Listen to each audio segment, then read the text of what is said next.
introductions and that. Oh, we're starting. Yeah, Okay, yeah. oh, here we go. Hello. Basically, episode 10. Episode 10. We made it. You're episode 10. Oh, that's a big number. For It- podcast, it's especially. double digits, bitches. Yeah, double exactly. digits. We made it. Yeah, I feel like on another level. No. Yeah, you've reached that. That's more than 10 hours of content. Content. Content. Yeah, quality content, mind you. Yeah, exactly. Yeah. It's, I was gonna do a big anniversary special, where I was gonna come in here with a little. Do you know one of them things you get at parties and that? There's a lot of things you have at blow- pies. What we got? Cake. We could have a party right now. Well, yeah, that's what it's gonna Get be. some I bevs was gonna, in. I was gonna get one of them things that you blow into. You know, it makes The horns. The thing that extends. Yeah. What are they called? Not no. I don't know what Are they're they called. party streamers? No, they're not. I know exactly what you mean though. Yeah. They roll out. Yeah, it's Yeah. the most annoying thing on Yeah. planet Earth ever. I was gonna do that, but then I thought, all right, well, is that a form of abuse? What is that? I think it's. I don't know. Well, I remember going to loads of parties as a kid, and As a kid, I was kid parties. kid parties, and I was that annoying kid that would just get one in his party bag, take it out, and just run around the whole place, around Squirrel's Nut Hut, just tooting away. I actually live there.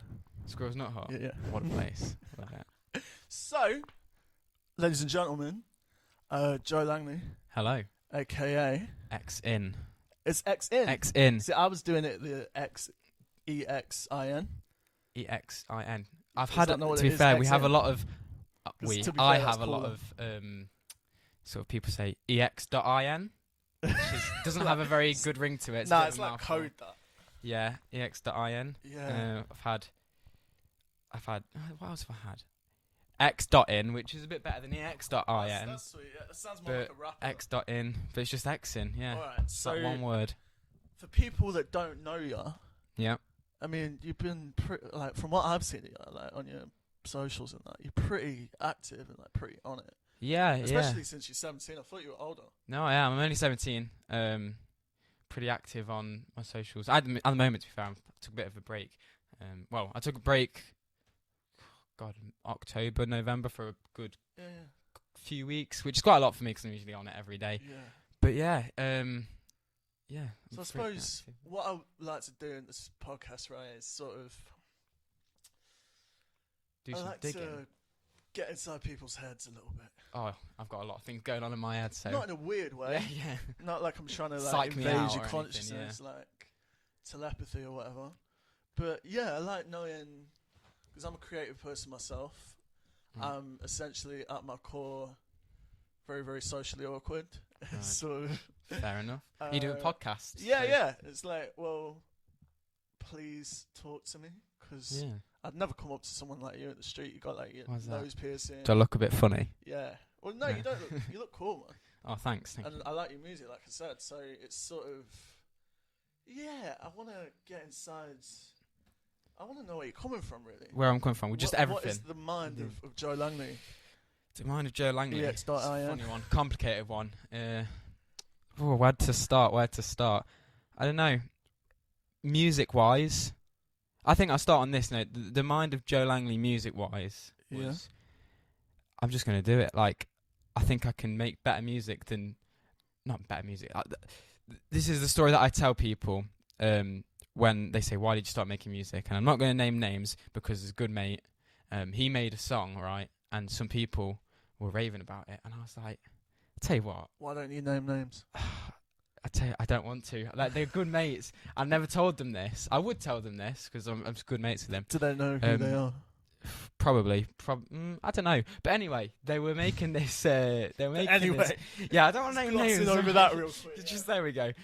Yeah, and I just thought everyone was raving about it, Moving on. and I was just like, I think I could make something better than this, and I've always been quite. And that sounds really bad. Do you know what I mean? Better than you. But that sort of gave me sort of a kick. I'm not a massively competitive person, but I just thought, well, I do like a little bit of attention, and if this person I'm not going to name is getting a lot of attention from this song, I was like, tell you what, I might as well have a crack. So I did, and my first song, Taking Pictures, absolutely awful in my opinion now. I don't like it. It was the first one on SoundCloud, because I was on SoundCloud a lot before.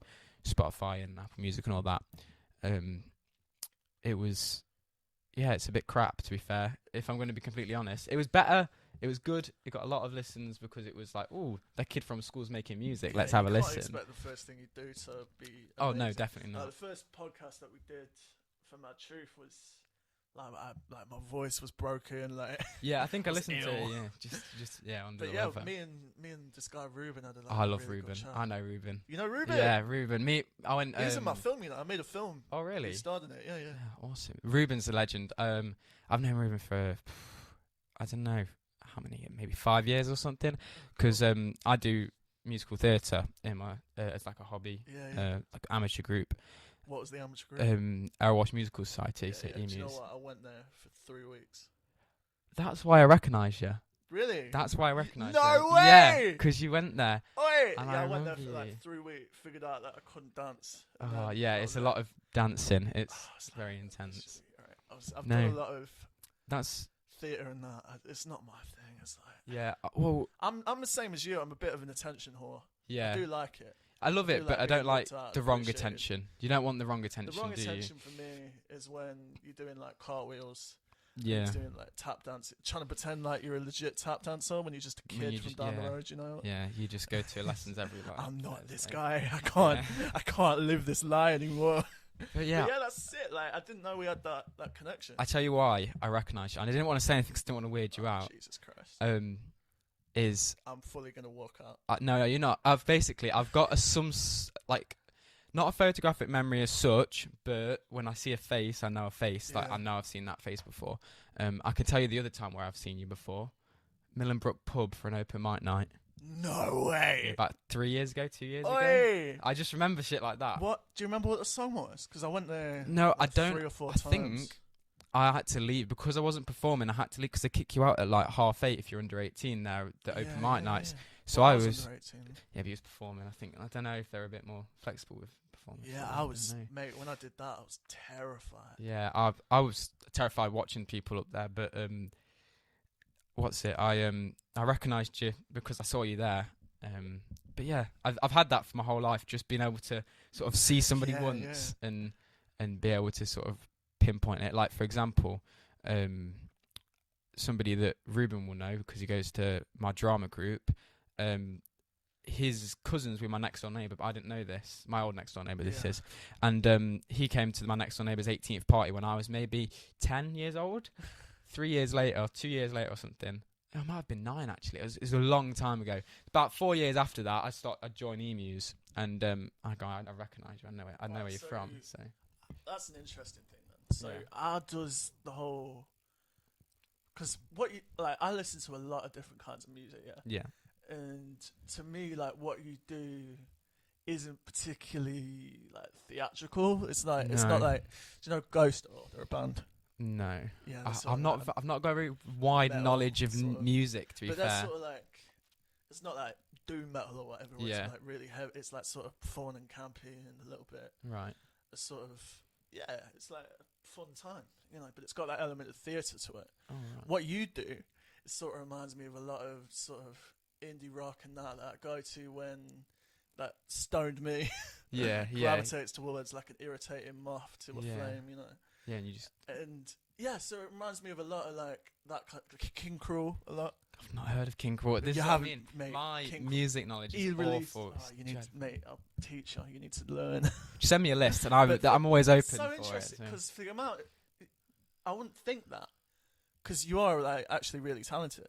Oh, thank you. No worries. Yeah, That's why I have because I'm really interested in. I sort always of- find my music my music sort of genre of that I make is that, first of all, there's never been a focus of what it is. It's just, it is what it is when it comes out. When I've made it, I don't go, oh, today I'm going to make this song genre because I want to, if that makes sense. And it sort of changes as well because there was an influence of sort of like Juice WRLD, Post Malone, like that I sort did of hear pop that, rap. Juice WRLD, The especially. first- Rest in peace. Yeah, rest in peace, man. That fucked me up a little bit. I was It did, so yeah, sad. I was saw like, him at Leeds Festival, but Did you? yeah, it What was was that amazing. like? Oh, it was awesome. But yeah, it's what's what I was saying with the music? Yeah, there was that original sort of like emo trap rap, whatever that that's rap, yeah. not really got a genre itself. To be fair, it's heavily debated about, isn't it? What they call. Well, it does now because everyone's doing it. Yeah, everyone. Yeah, it's true. But like, I do hear a lot of that in your vocals, but because it's not really like hip hop, it's more like guitar. And is that just because of like lack of resources? Because like you're so young and that, or is it? Would you want to go into making more like hip hop inspired? I don't know.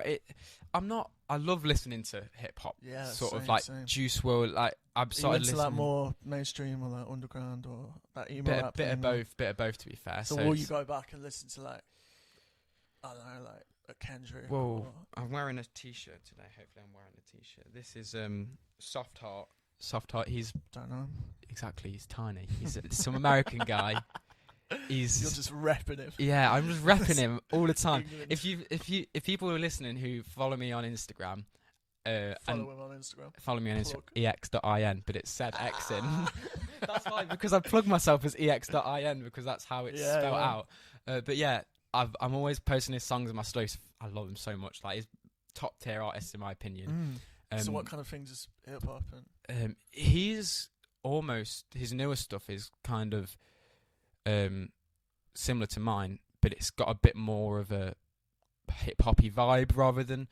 But his recent album, he labelled it himself as, and the tags in SoundCloud as alternative rock, and I do hear it. It is very bandy, but it's also got that sort of vibe of hip hop thrown in there with the beats and like the 808s. Yeah, I hear a lot of that. It's impressive. Just minus the 808s. But I like the thing why I compared you to King Cruel. Right.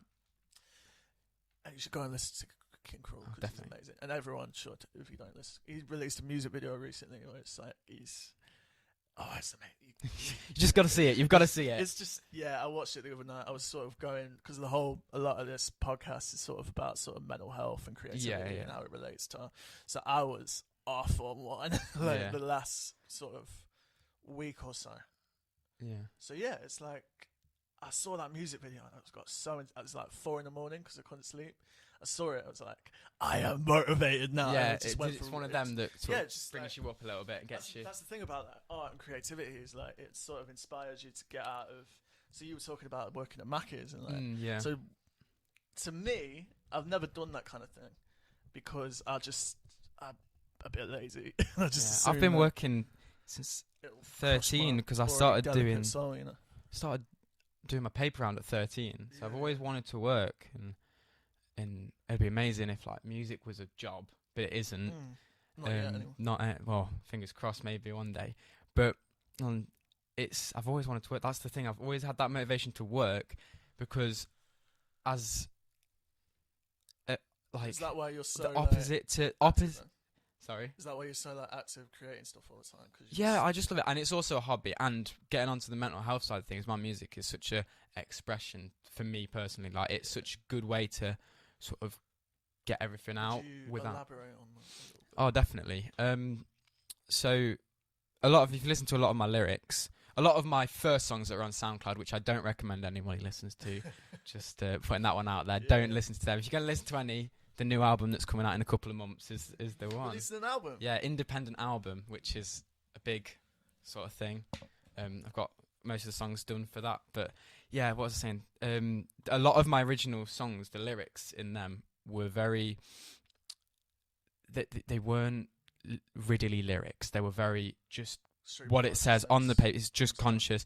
And did you just sit down with your guitar, for example, and it's just come out? Yeah, and I use a lot of producers' beats as well because I like to support like the producer community because that's where sort of what got me into it. So like the community on like YouTube and BeatStars and all of that, all their producers are amazing. Yeah. And I think it's only right they're making these beats, and if I like and I think I can make a good song with it, they deserve that sort of lease money, which is what you do. But yeah, I would do some guitar songs as well, but they're very sort of, it is what it is. You see the lyrics and that's what I'm thinking. But now there's a lot of songs that have a deeper meaning, and that's what I've developed through making music for over a year now, is that I can break down. You could get a song and you could think it's about one thing, but I could break it down. Like, you know, you did poetry GCSE and you could break every single line of a poem down. And I hated it. I was crap at English, but I don't know why. I've got this sort of, and it's not always. I don't always think about these riddles until after I've wrote the song. It sort of just flows out. That's what I mean. I get everything out through my music. How do you mean riddles? Let me think of a lyric. There's a lyric in Can of Coke and Some Quavers, which is one of my favourite songs I've made just because of the title. It's quality, yeah. The lyric is, let me think, it's, I don't want to be under the floorboards, I want to be with the Lord. If there is one up there, he's not doing me any favours because all I can afford is a can of Coke and some motherfucking Quavers, right? That's the lyric, right? I don't want to be under the floorboards. One of my mates says, what does that mean? What do you mean under the floorboard? Yeah, and I says, I don't want to. It's almost like go to hell. I don't want to be this sort of sinner that's underneath everything. That's dark. Yeah, I want to be with the Lord. Not that I'm not. So you want to be on the. What's the word right when side you? of it. What's the word when you you believe in something but you don't know what it is? Religion. Yeah, God. Faith. It's not atheism. It's agnostic. Agnostic. Yeah. I'd class myself as agnostic, so I'm not a massive sort of religious person. But if there is one up there, he's not doing me any favors. That's sort of, I'm saying I'm not massive. I don't believe in it, but I do believe in it. And there's a lot more songs. If we went into detail and I've really thought about it, I can sort of break down these sort of riddles and stuff. But to me, like creativity is sort of a sort of it's so like mystical. it is. It's a mystical strange because thing. You know how you get an idea, Mm-hmm. and it just comes from nowhere. Yeah. Well, one of my biggest songs recently, "Antisocial," which was I love that tune, by the way. played on the radio. I was listening to that last night. I was like, That yes. song was just spur of the moment. I had a few glasses of wine. I think my mum was like, "You want a glass of wine?" I was like, "Yeah, sure." And my mate came round, and we went up to my room, and he was doing some other stuff because he makes beats and stuff, and was just messing around on my computer. And I just thought, I tell you what, I just want to write a song, and I got it out. Yeah. And he can vouch for me. Big up Ben Wellham. He'll like that. He'll like that. He's a good mate. I sat there and I just played an instrumental that I found on one of the producers that I used called Pacific, and I just started writing the song, and it just sort of flowed. And I wrote it in maybe 5-10 minutes. Yeah, That whole song, just comes out. and it just all came out.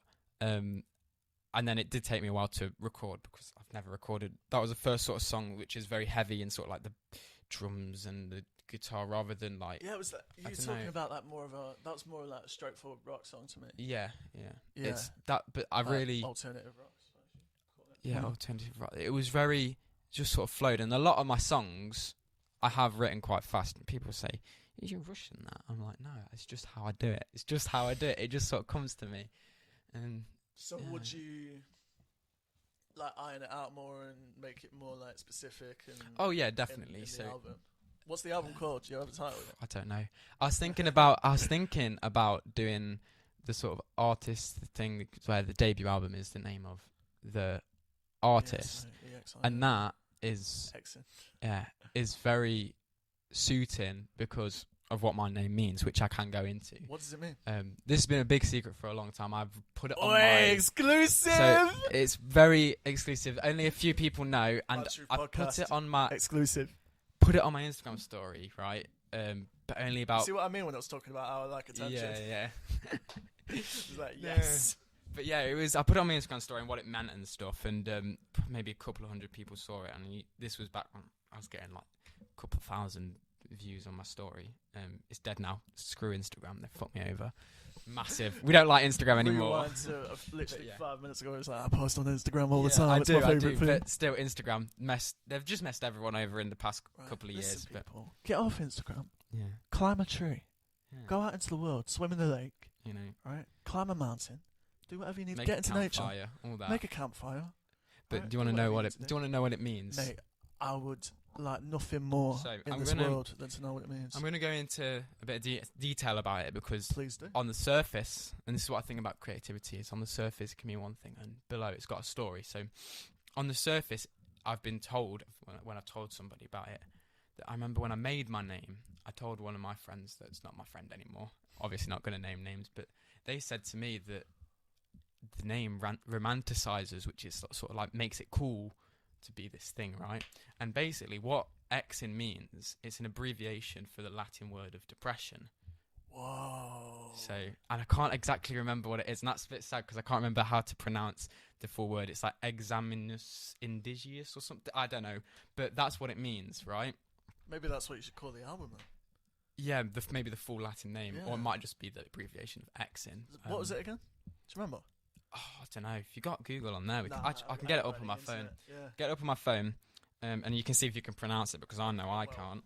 I'm very good at pronouncing things. I can like form But yeah, sounds with my mouth, and That's it there. oh Jesus. Yeah, that's. Deep. So if anybody wants to sort of try and pronounce it, So just Gotta type try in depression in Latin on X. Google.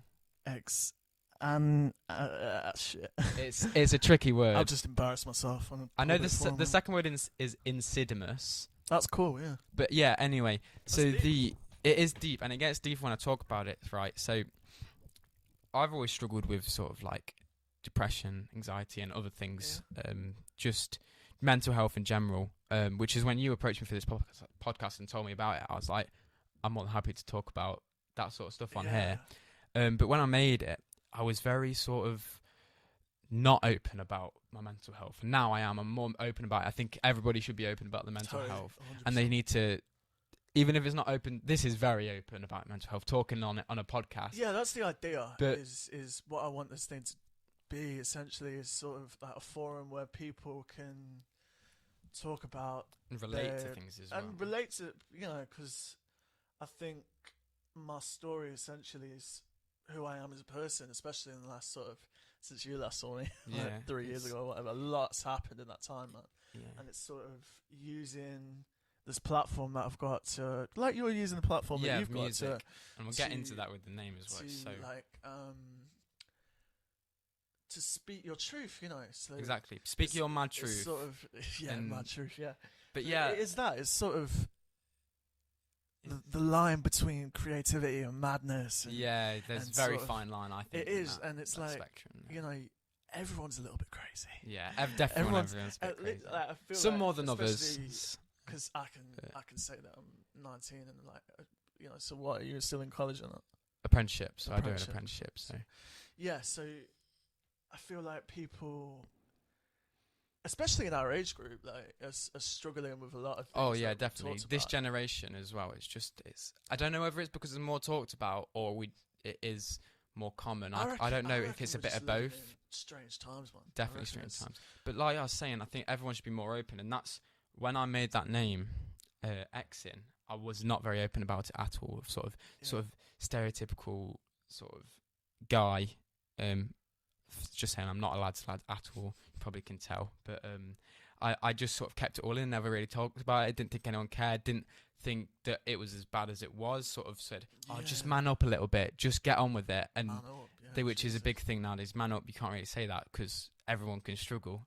All of this. So I thought when I made I tinkered around with music a little bit before I released my first song, and I noticed it was almost an expression. It was whatever I was writing was to do with what was going up in here in my head. And I thought, well, if this is the only form of expression I've got, I should turn it into a bit of a journal. And that's what my page on SoundCloud started out as, is a journal. So I wrote about things that affected me in my life. There's a couple of songs on there which are just completely random and irrelevant to that theme, just putting that out there. So there's a couple of songs which are just testers and stuff, but like a lot of the songs was what I was going through. So I used that as sort of a journal. So the page is the book, the songs are almost chapters of my story. And that's what sort of helped me become more open about it, because I don't know why, but putting it into music allowed me to I've got a theory. Talk about it. I feel like that theory is if you're able to put it into a song, then you're almost separating yourself from the actual. Yeah, I think that might be what it is. You're externalizing it into a form that's sort of outside of yourself. It's away from you. So that's the thing. Like what I want to do with my truth in this year, really, and the year after, I suppose, is go into like not impoverished, but sort of communities that are sort of difficult and sort of experiencing difficulties. Because my thing is, if you can take that raw emotion, you can take those sort of thoughts and feelings that a lot of people our age have, especially if you're in an environment that's sort of deprived or impoverished, or and struggling. And you can sort of externalize that, and you put that raw emotion into anything you want. That's all art is, really. It's like a stimulus to a surface. Exactly. That's all it is. If you can put that onto a canvas of some kind, whether it's like a song, or like a painting, or a piece of writing, or a poetry, or whatever it is, then you can then look at that piece of writing or piece of work or whatever, and then you can see. You can almost analyze it. I think. Yeah. I think that's what I do. You'll gain like a new perspective, a new insight of your own mind. That's exactly. Funny you say that, actually, because I've had a few songs. Do you relate to that? Massively, in the sense that there's quite a few of my songs. Some of them I'll really have to think about to write, but some of them that I've wrote, and I've listened to them over and over again, because I'm a very big critic of my own music. I've only just started with the album stuff. I've only just started liking my own music to a point where I could actually listen to it, like properly. And there's a couple of my songs which I'd record, do all the editing, and obviously you're listening to it loads when you're editing and stuff. And then the more I listen to it, I break down the lyrics in my head again, and I go, wow, that relates to this thing, and I didn't realise it related to this thing that was going on in my life while I was writing it. And it's almost like I get that insight, and I don't know if that sounds a bit mad or a bit whatever, that you did, it sort of flows out, but like it just did. And there was quite a few songs which sort of had no meaning to me, or very little meaning to me, when I first wrote them, and then when I actually looked at it again from a different angle, because the angle is listening to it rather than writing it and recording it, I just thought, wow, a lot of my lyrics relate to me. And people think, oh, of course your lyrics relate to you, but I didn't realise it was going to relate that heavily. I was like, what the, like, it was so bizarre. But that's just, I don't know, sort of, it blows my mind, the way that art, it's like anything can be turned into art, especially mental health, sort of, as almost a coping mechanism, or to be able to sort of have insight of it, and it gives other people an insight as well. Okay, so that's one side of it. Yeah, we were talking earlier about what I want to do, right? Because you're a very interesting person. I've only known you for about 5 minutes, but I feel like you've got a lot of thoughts and perspectives about life. Definitely, 100%. And I'm just wondering what some of those perspectives are, right? So it's like, yes, you can look at it from the mental health side of it, and you can look at it, but I feel like there's so much freedom. Oh yeah, definitely. In being an artist, and that's what one of the things that Mad Truth is about. Essentially, it's sort freedom, of freedom. Yeah, it's sort of, and the freedom to be your own person and sort of accept the fact that everyone's a little bit weird and a little bit strange and that a little bit mad. One thing when you said accept you as you are and be who you want to be. That reminds me of when I was in year 11, so it's not really that long ago, just under 2 years ago, because I didn't look like this, didn't have bleach blonde hair, I didn't have earrings or a nose ring or anything, didn't wear very exciting clothes. This isn't exciting, but like I never sort of expressed myself in that way of like appearance-wise, and I never did until after, and I went to sixth form for about 6 months, and then I just thought, well, why am I not doing what I want to do? So I always wanted to have my nose done. I always wanted to dye my hair a different colour. And I've had blue hair, I've had pink hair in the past as well, since I left year 11. And I just sort of thought, well, if somebody's not going to like me for the way I look, then what's the point, like, in liking them anyway? Like, why do I have to make an effort for other people? Why don't I just make the effort for myself? Yeah, it's none of their business, really. And I just did it. I got my hair dyed first, and then I got my nose. Did you have a moment where you saw yourself in the mirror and was like, I'm changing? The first time. I'm a different person. The first few mornings after I woke up, after I got my hair dyed for the first time, I was like, who's this stranger in my mirror? But then, and then I got my nose pierced, and I got my ears pierced a couple of months ago. No, probably about 5 months ago, whatever. But it's that sort of that's obviously not a lot heavily to do with music, but that was when I sort of started accepting me for me. Okay. So speaking And that of was that freedom there, I think, Yeah. after leaving school as well. That freedom sort of became present. I've got to be real with you, Yeah, Joe Langley, go for it.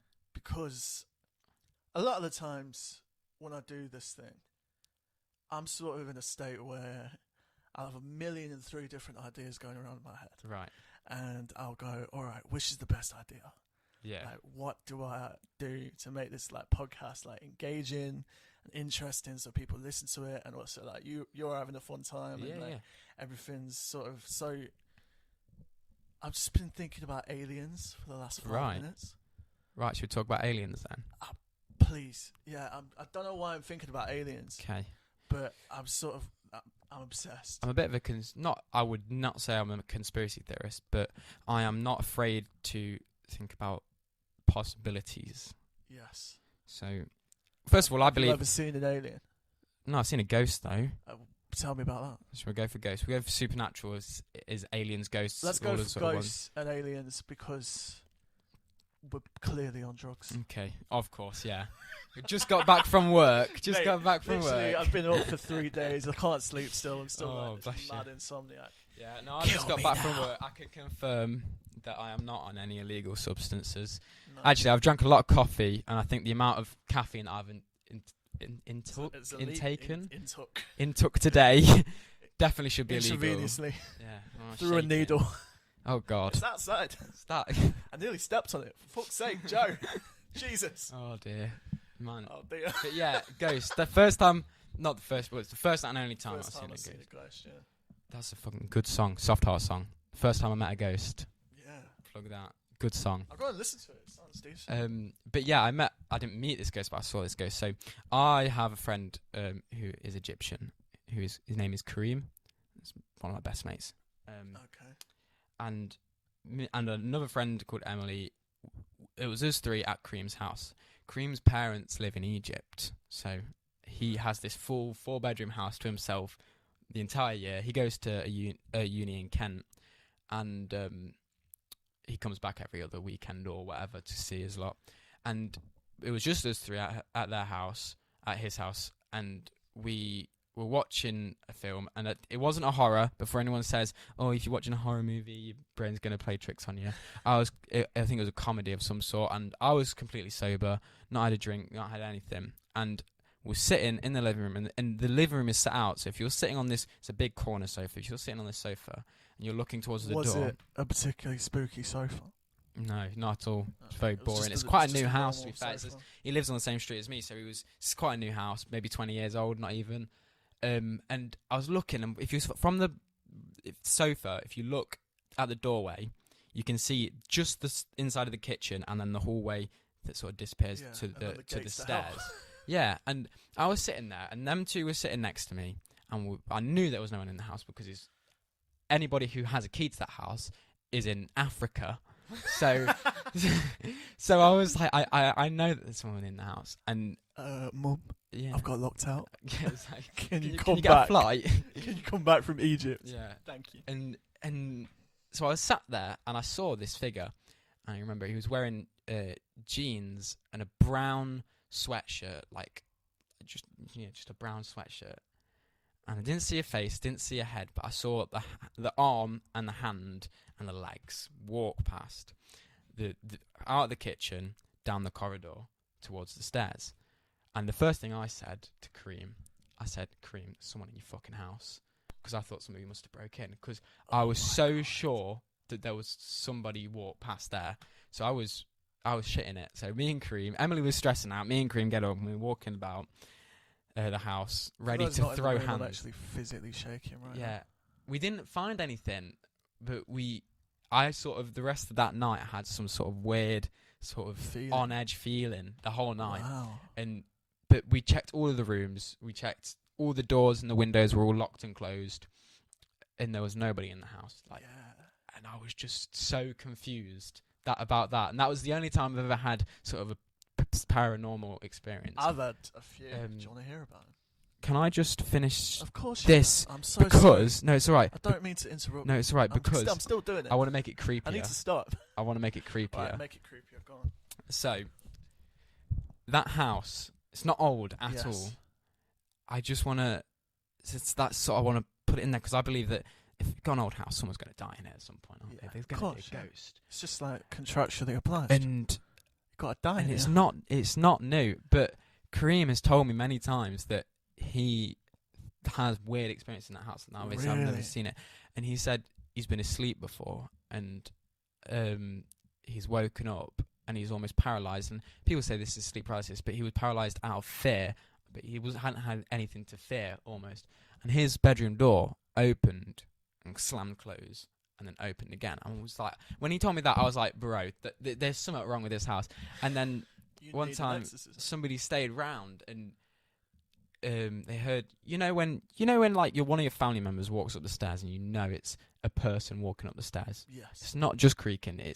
You count the 13 stairs, because that's how many's in my house. I can count when my dad and my brother walks up the stairs. And he said that he heard somebody walking upstairs. It's like, it's just the person who's staying in the other room.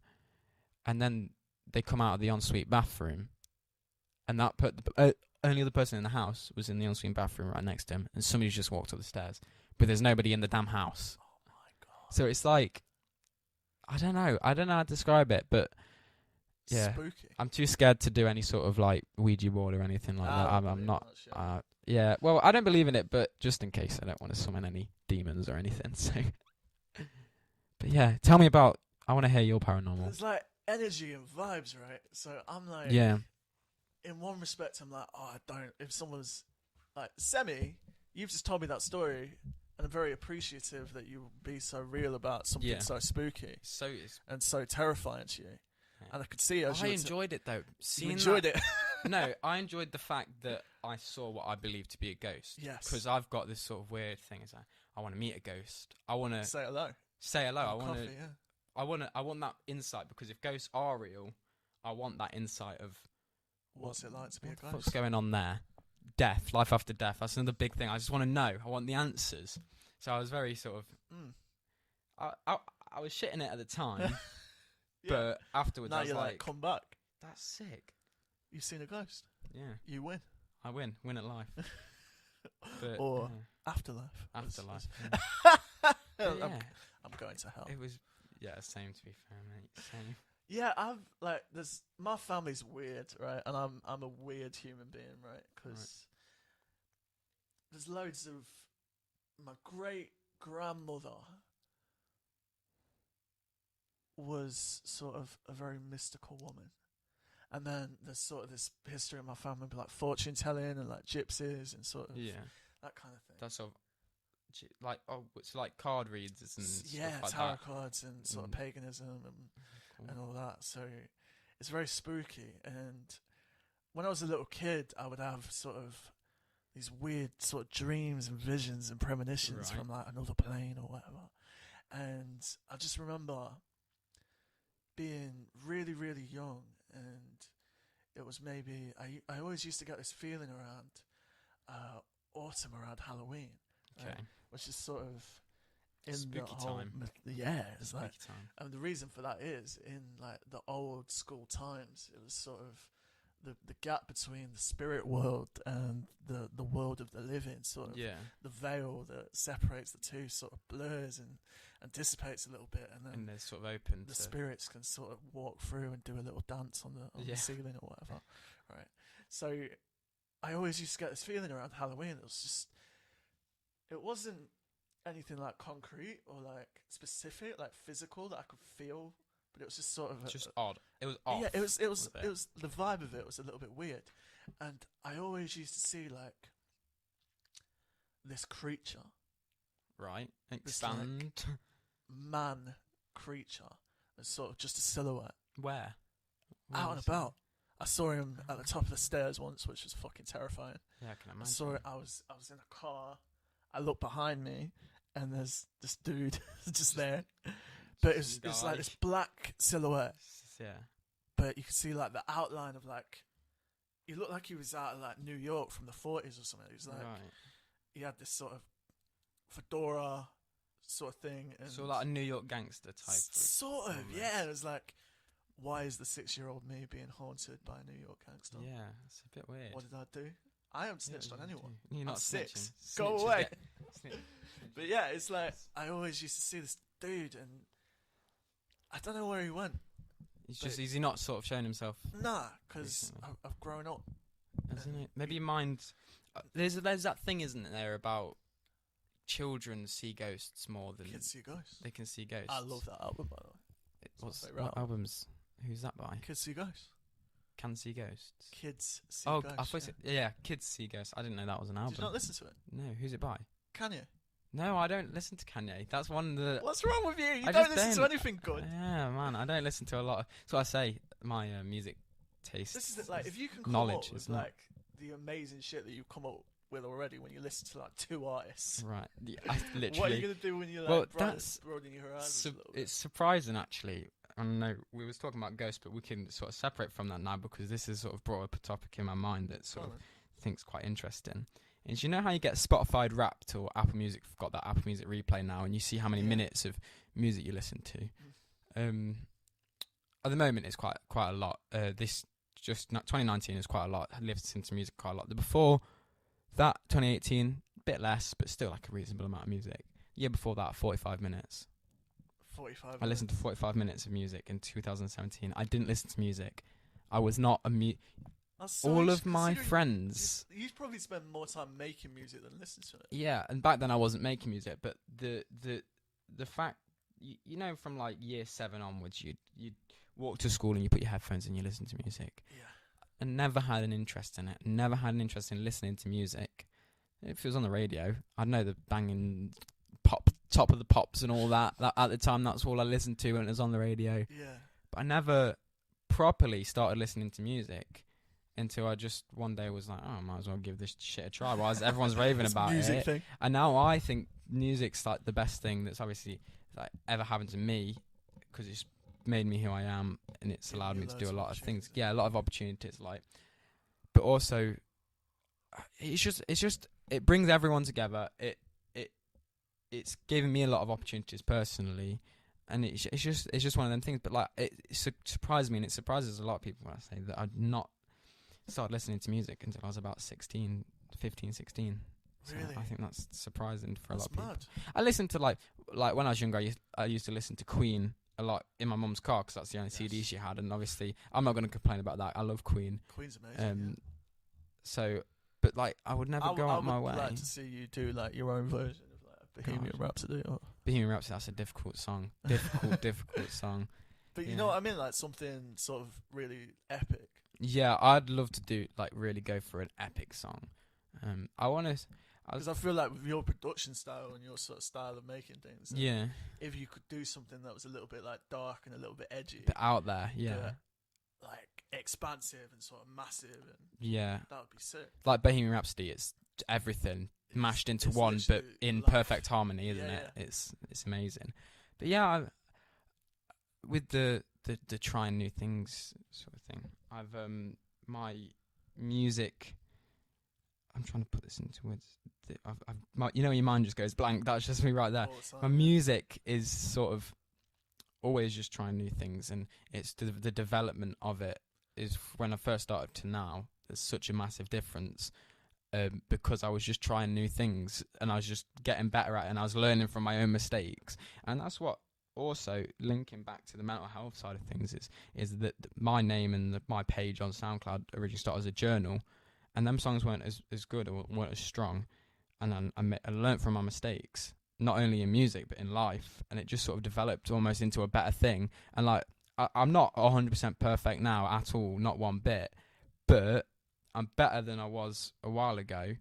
And I don't know, I feel like I've developed as a person as well as with like my music, if that makes sense. Yeah, it makes so much sense, man. I feel like a lot of people are going to appreciate you sort of how honest and sort of how you can sort of step outside yourself almost and sort of have that perspective, which I think is really cool. Yeah, I've got that. But I had a conversation with a good mate of mine recently about the idea of perfection.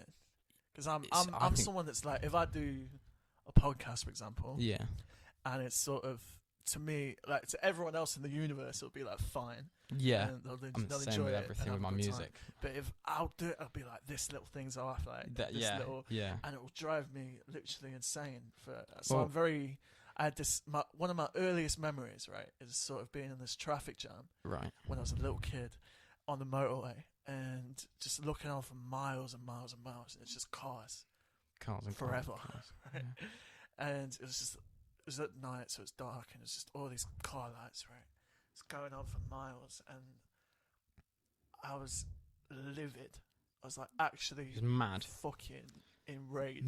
Mega fucking fuming. Yes, because I was like, I saw it as a race. Yeah, life was a sort of race. Yeah, I saw it as a race, and I was like, I'm not even close to the front. Yeah. And then I realised that, well, it's not a race. You're just at a point in time, Well, there's no front. doing a It's a specific motorway. thing, It just goes yeah. on. and you can do whatever it is that you want to do within that context or outside of that context, and that's what creativity is. You know, it's Yeah. like breaking down the boundaries, and I feel like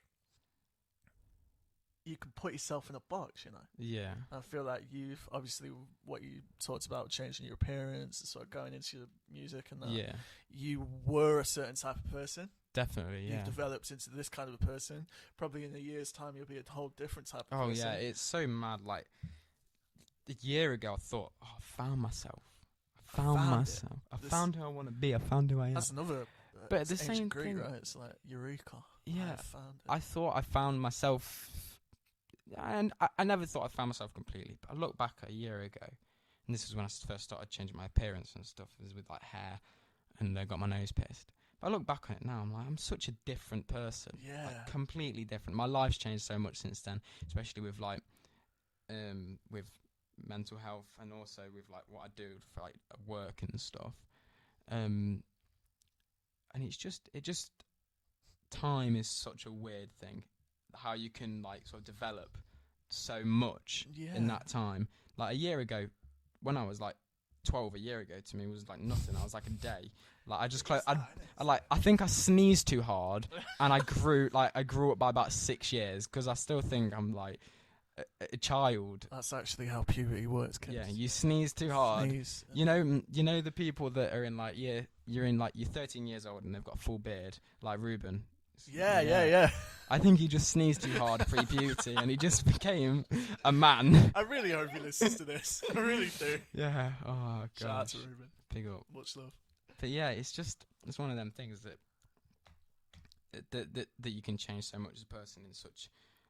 You say a year is long, but it still feels like such a short period of time. And for you personally, like you feel, and I'm talking in like third person and saying what I feel, is you feel like you are almost a completely different person. There's still that aspect of your personality and that thing, but I always feel every year I look back on, Snapchat memories is fucking with me nowadays because it's always bringing up here year ago today, and it's always like I always think. Does that make you sad? Because it does me.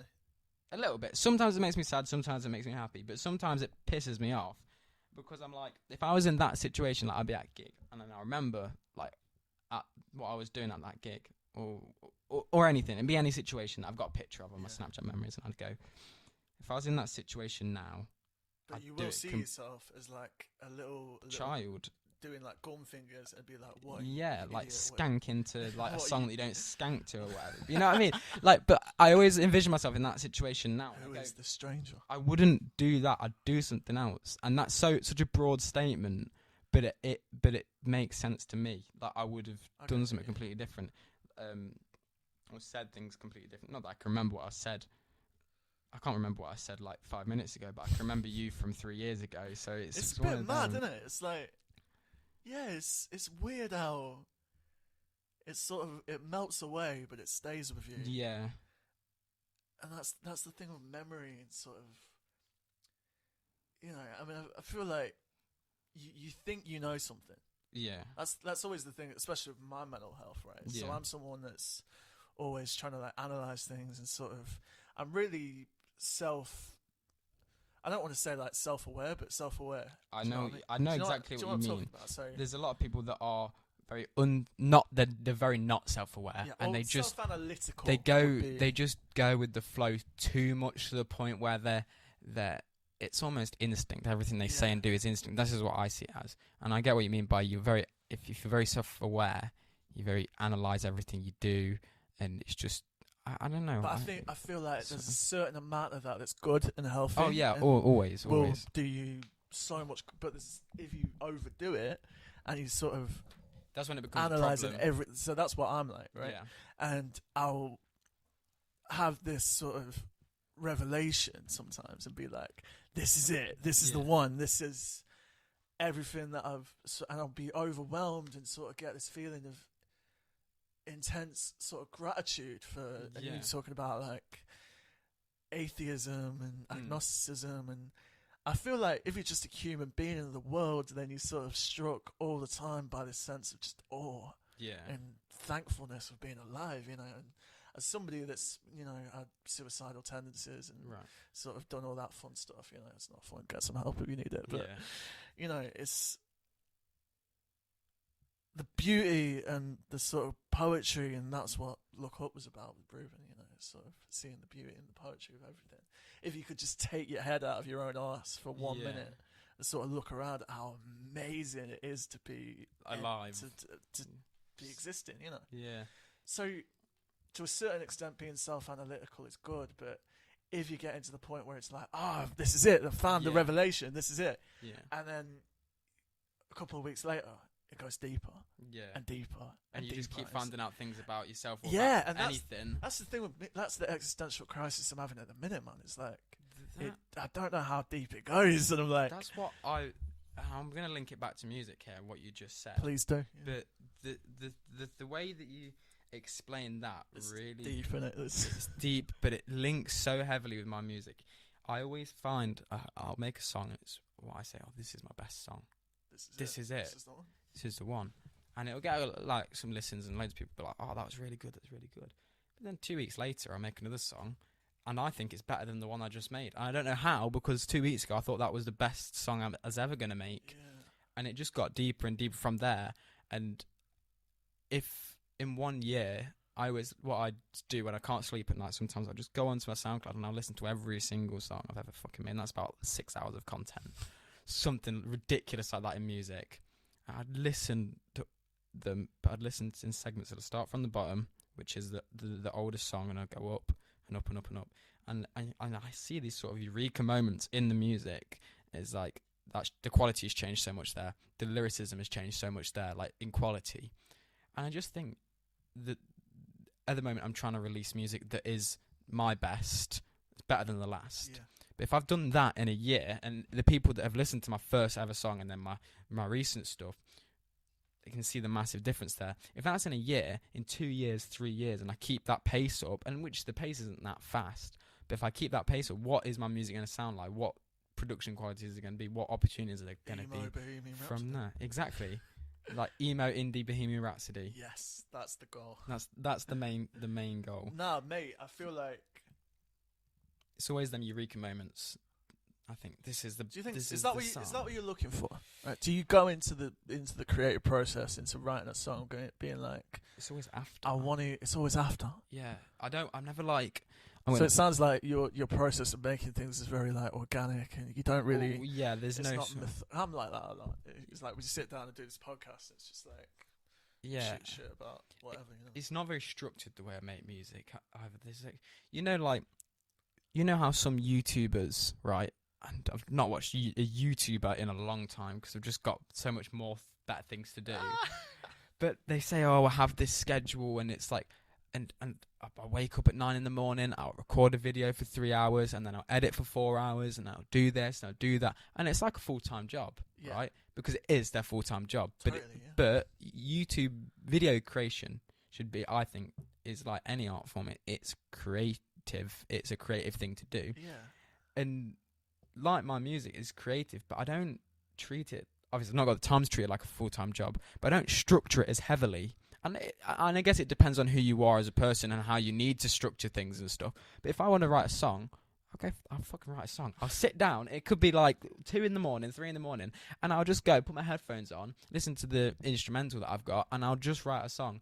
And I'll record it in the morning, or I'll record it 4 weeks later. Right? There's no structure to it whatsoever. Yeah. Like I didn't say, all right, I'm going to take a break over Christmas and New Year. It just happened. I just didn't write a song, and then realised I'm on a break right now. It feels amazing to not be sort of, because I was stressing a bit about the album and like the quality. I was like worried what people were going to say. You're in like a zone. Yeah, and I've started writing again. I wrote a verse to one of the songs that I've got a lot of unfinished songs. So from the album, just in general. But I just went, the other night, I just sat there in bed, and it was probably about 4 in the morning. I was like, I'm not getting to sleep anytime soon. So I picked up my phone, started listening to some of the songs from my album, and I thought, tell you what, I could write some of this. So I just did it, and there's no sort of structure there at all for me. And I don't know why, but it just helps, because there's always that pressure on yourself if you put a structure to it and stuff.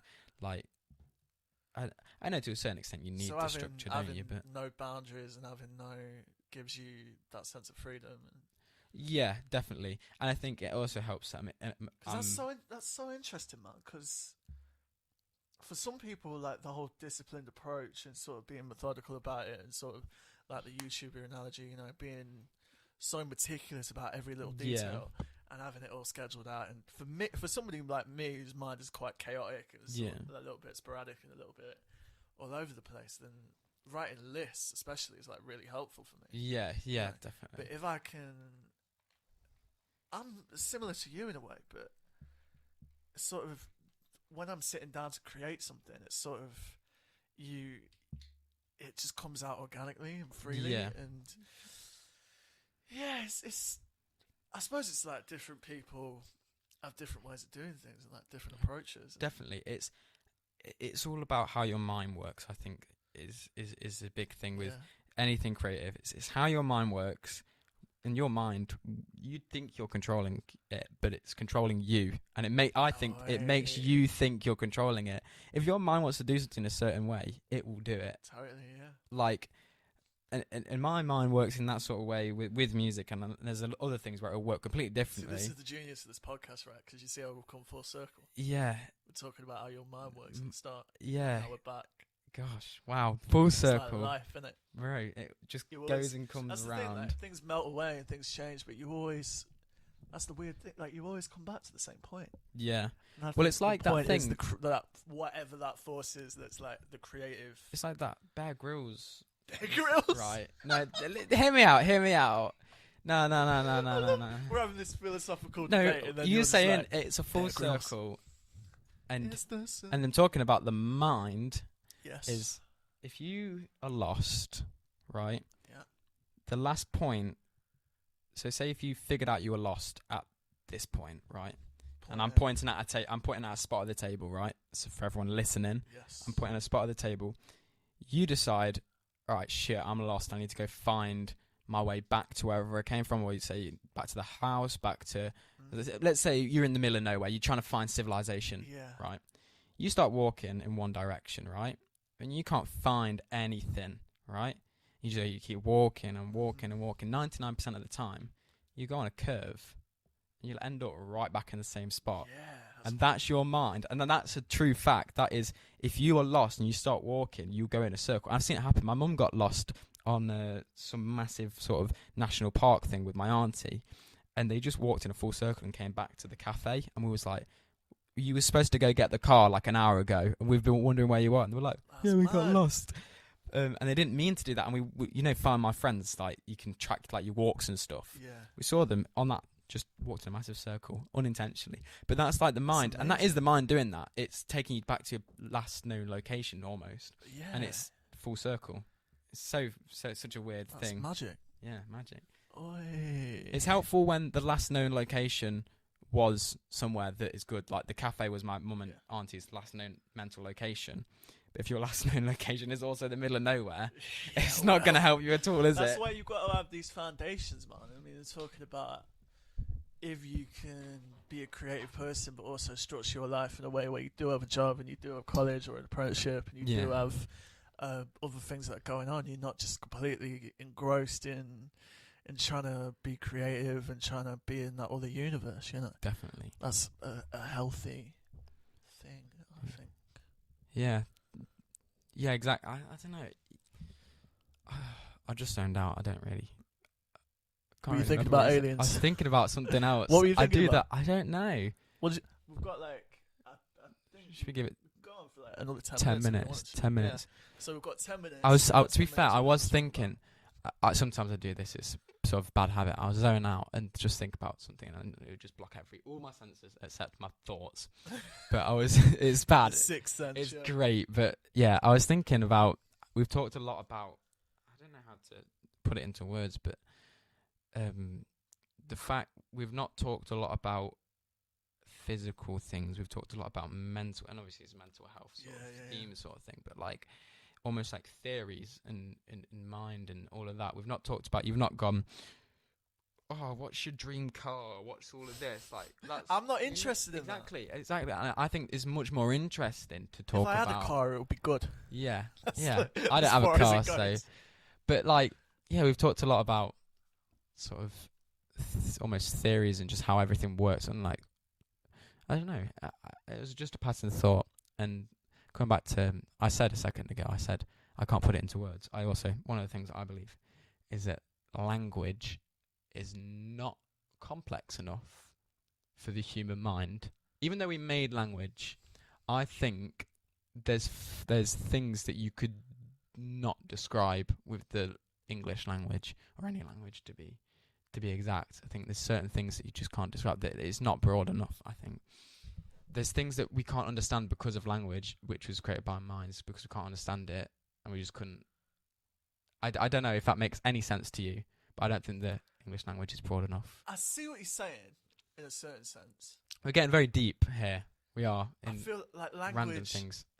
Like there's different forms of language, though. Yeah. And like even like animals and that know how to communicate. With Body each other. language. And stuff. Body language, yeah, and it's sort of language is like, but it's also the thing out of which you articulate your world and sort of. So my argument is that your perception of reality is the only thing that you have to go on because I can't live inside your head. Yeah, exactly. Like, that's weird you say that. I can't be you looking back at me. Yeah. Being, I always your wondered. mad thoughts that you're ignoring me for. No, I'm going off on my head. I'm joking. I'm very similar to you in the sense my thoughts go Yes. off randomly, like they think.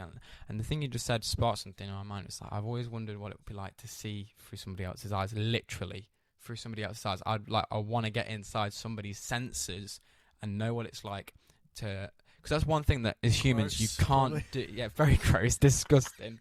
But you know what I mean? Like that's one thing you can't put into fact almost. You could see, and this is a really weird thing. So interesting one. And to make it more specific language. Don't know man. how it works. Fucking yeah. But to make it more specific, it's like that thing that I thought I made up, to be fair, because I used to think about this a lot as a kid, but then it blew up on Twitter and I was like, fuck, I should have wrote that. It's, what if I see the colour orange, that orange post-it note, completely different to the way you see the colour orange, but because we can't get inside thinking, and this is kind of been proven wrong now because it's like colour receptors and all that, but if you think everybody sees colour differently, or slightly differently, or completely differently, how the hell are you going to know? Because you can't. Can't see the world through other people's eyes. It's so weird. That's it, yeah. And so the only way we can really communicate with each other and understand what is language. Is language, yeah. And you sort of have this thing where everything that ever literally everything that ever was or will be, is a direct result of creative expression. Yeah. Like everything 100%. that's been ever made, like every beautiful piece of art, like every piece of music, everything is from that nucleus of like I think like creativity, and I always say this, and I'm gonna start sounding like a broken record in a minute, so I will stop. But it's like it's sort of the be all and end all of everything. Like the Big Bang 100%. in itself is like an act of not intentional creativity. Not intentional, but sort of there's something from nothing. something. Yeah, exactly. Everything that's starts from nothing. magic to me. Yeah. And creativity and no, language is how you express that. Yeah, it's bizarre. It is bizarre. But we're Yeah, coming back. it's very trippy. Yeah, it is. Thinking too much can trip you out. People are listening to this now, like staring into space, like, what these the guys fuck are okay? they going on about? Yeah, some high motherfucker is listening to this podcast, like, what? That's my demographic. And then all of the sober motherfuckers are like, these guys are either really clever or really stupid. I can't decide which it's one. the first one. Of course, it's the first one. It's the first one. Of course, it's the first one. A little bit of the second one. Yeah, sometimes I'm a bit thick sometimes. No, I'm quite clever, but You what? You just gone on this whole philosophical rant for the last hour, and then you just like turn around and go. I've got no common sense in a lot of things. Well, I have. You've got no self-esteem, man. You need to recognise how talented you are and how clever you are. Oh, thank you. I think sometimes that it can be. This is what I was thinking. No, I can't perceive. You can't have the ideas and the vision that you have, and create the kind of things that you do that you don't have that thing already in you. So also, stop putting yourself down. Going back to the sort of self-esteem thing and the overthinking thing with what you say you struggle with, which is I also struggle with, like overthinking, over analysis and stuff. Oh, my stomach's rumbling. Yeah, get out of here in a minute, man. Is that because language is the only you can stick. I hope you can't hear it on the microphone, but my stomach's rumbling. Why don't you? Yeah. Because you can't. Just put it down there. Because you can't. What is this? It's like the least professional thing. Hysterical, mate. Hysterical. Yeah, do you want to listen to my stomach begging for food? Nah, but because language is because language is that only form of expression, like you said, that you can have, like, to communicate with other people. If you overthink that, is like you said, you need some self-esteem. I was putting myself down for talking about like maybe this sound really stupid, or maybe this sound really clever. I don't know. Yeah, it's because I can't get into anybody else's head. You shouldn't care about what other people think, so you're contradicting yourself. Yeah, it's I don't care about what people think about me as I am contradicting myself, but yeah, I've got two sides of me. Like, it's really strange, and there's that sort of overthinking, possibly anxious and worried about what other people think about me. But then there's that side that's just like, nah, fuck it. I struggle a lot with two different moods of just elation and not giving a fuck, and then it drops, and then it'll go to everything's. Yeah. It goes down and it just changes completely, and I can't describe that in words through language, like I was saying. But there is two sides of me, and I don't give a fuck. But at the same time, there is certain. You can't describe it in words. Why don't you write a song about it? I'll try. Maybe the album.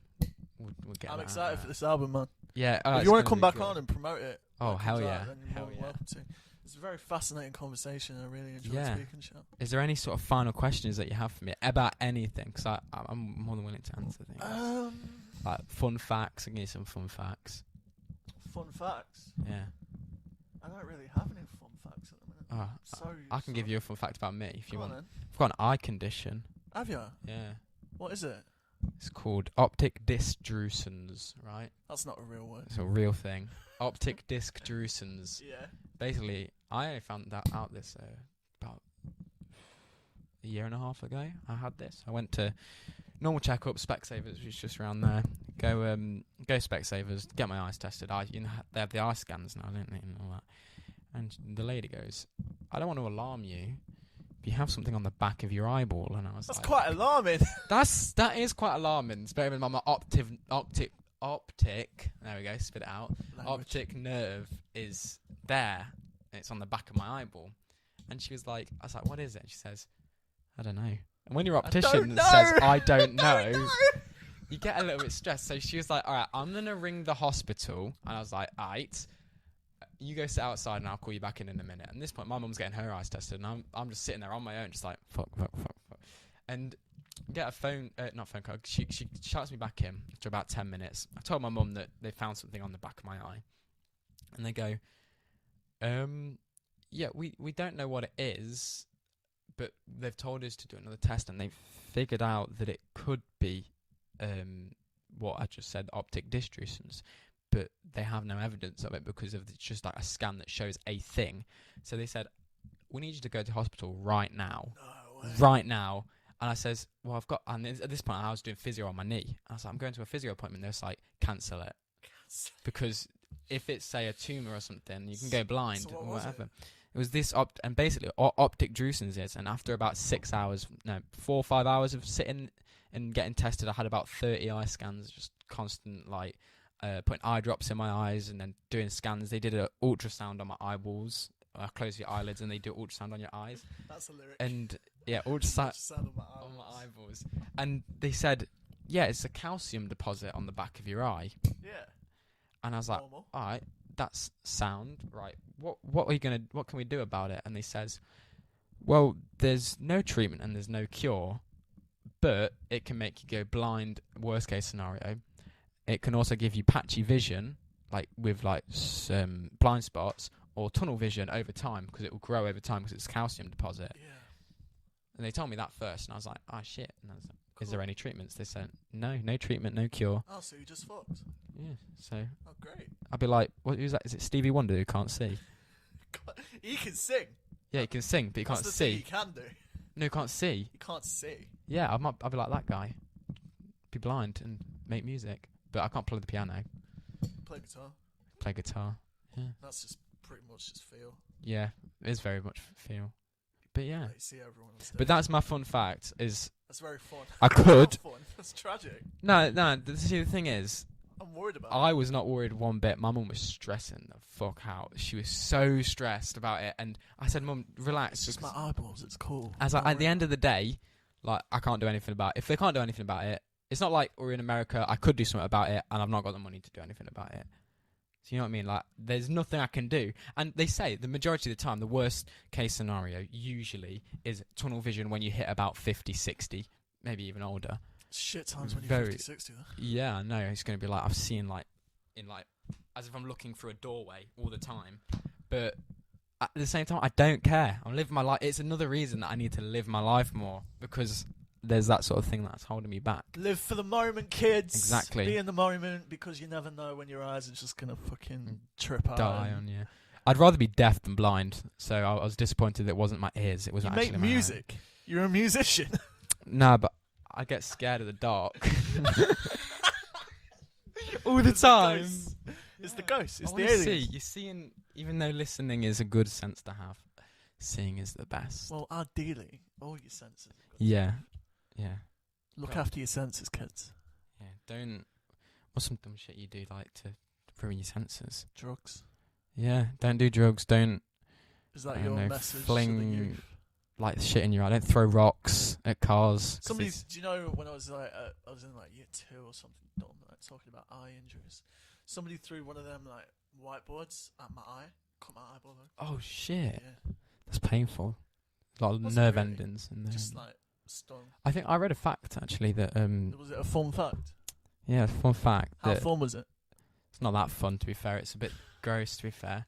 Is it hurts more to have a tiny little cut on your eye than it would be someone to get a spoon and cut half of it out, Yeah, that's because there's more nerve. That's what it was, a little tiny. There's more nerve endings. Like I don't know exactly how it works, but a tiny prick in your eye is more painful than having half your eye scooped out because Yeah. of something to do with nerve endings. But yeah, it's bizarre, Yeah. very bizarre. Whenever I meet someone and they're annoying, that's how I actually see them. Just a tiny prick in my eye. Tiny prick in my eye line, just that'd be great, because if I ever get tunnel vision, I don't want to speak to somebody anymore. I just turn and say, "Oh, sorry, I don't see you there," because they're they're not in my peripheral vision.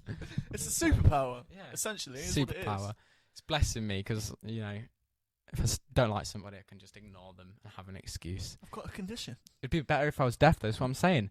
If I don't want to talk to somebody, I'm like, "Do you know sign language?" And they'll be like, "No." I was like, "All right, see you later then, mate. I'm off."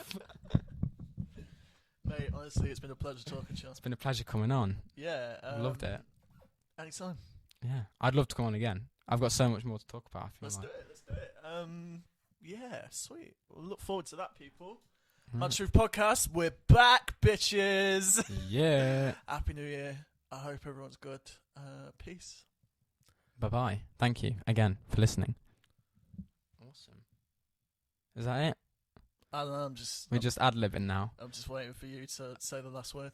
Oh, what's the last word for a podcast?